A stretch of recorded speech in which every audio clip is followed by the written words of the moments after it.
I am waiting for you, Vicini. You told me to go back to the beginning. Wake up. Okay, well, I don't really know what counts as the beginning, but I do know that if you really want to understand photography, you need to understand exposure.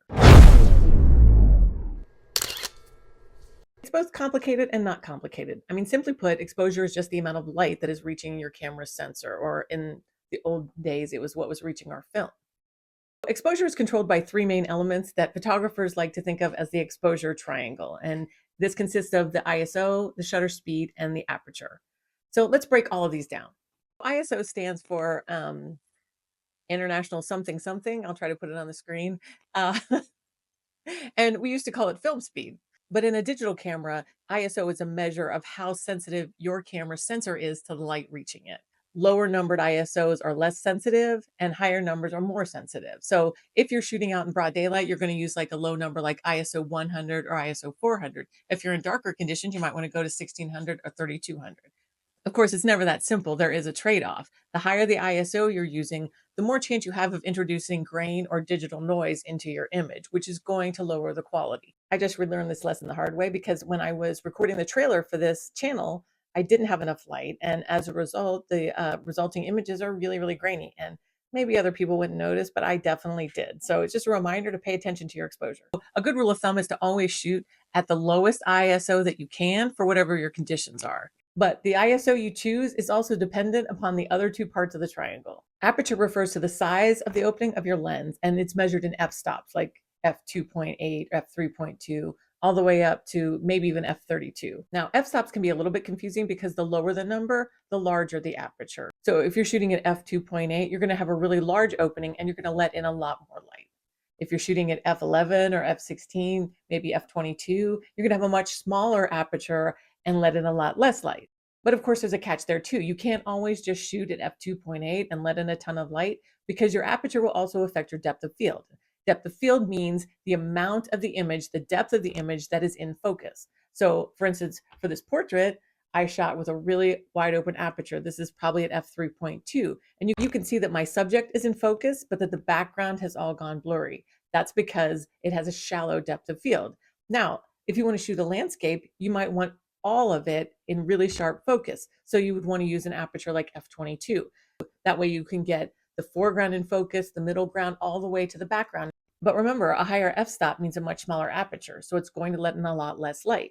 So to compensate for that, you might need to raise your ISO, but there's another option. You can adjust your shutter speed, which is the third side of the triangle. Shutter speed refers to the amount of time the shutter is open to let light in, and it's measured in seconds, or more often in fractions of a second. So like 1/30th of a second, 1/60th, or even 1/1000th. A faster shutter speed can help you stop motion. So it's great for sports photography or motorsports photography or anything that's really fast moving, like maybe your children. But a fast shutter speed will let in a lot less light. Let's say you need to let more light in, so you decide to slow the shutter speed down to maybe 1/30th of a second. At that slow of a shutter speed, you risk getting motion blur or camera shake. There is an easy, if cumbersome fix for that, which is to add a tripod.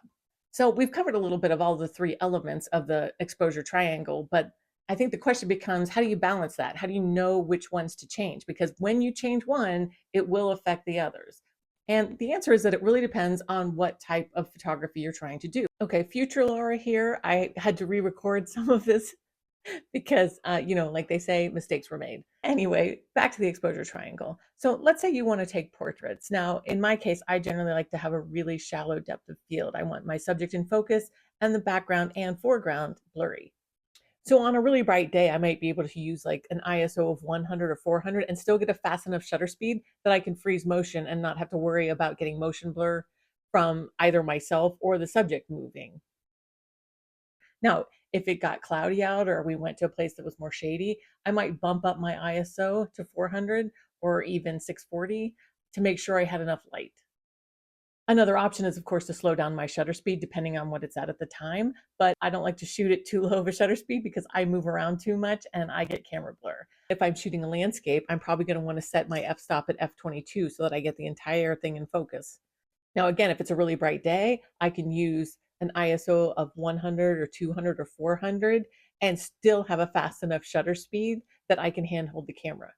If it's darker out or it's getting close to dusk, I may want to raise my ISO so that I have enough light, because I don't want to change that aperture. I still want to keep it at f22, which, as we talked about before, is a really small aperture. It's not letting in a lot of light. So how was all of that? Clear as mud? Okay, well, I know that was a lot, and it can be really confusing. The best thing you can do is get out and practice in different light conditions and trying to take different styles of photographs. Now, if you don't have a camera that will allow you to change all these settings, you can actually download an app to your phone that will allow you to work it like it's a manual camera. And I will list some of these in the description. Another thing you can do to help you understand exposure is there are apps you can download to your phone that actually work as light meters. And in fact, I have one on my phone that's just literally called Light Meter. You're going to take a quick shot with it, as you can see here, so that it can take a reading of the conditions that you're shooting in. It will take a reading of the light conditions. Then you set the ISO to whatever you want to be shooting at. So if you play around with that app, you can see how changing one part of the exposure triangle necessitates the others changing as well. I use this because I have started shooting film on a very old film camera that doesn't even have an internal meter. So I have to meter every scene before I can take a photograph. Well, at any rate, that was a semi-deep dive into the exposure triangle, and I hope that was helpful. I hope you learned something. I hope you're eager to get started learning more about photography.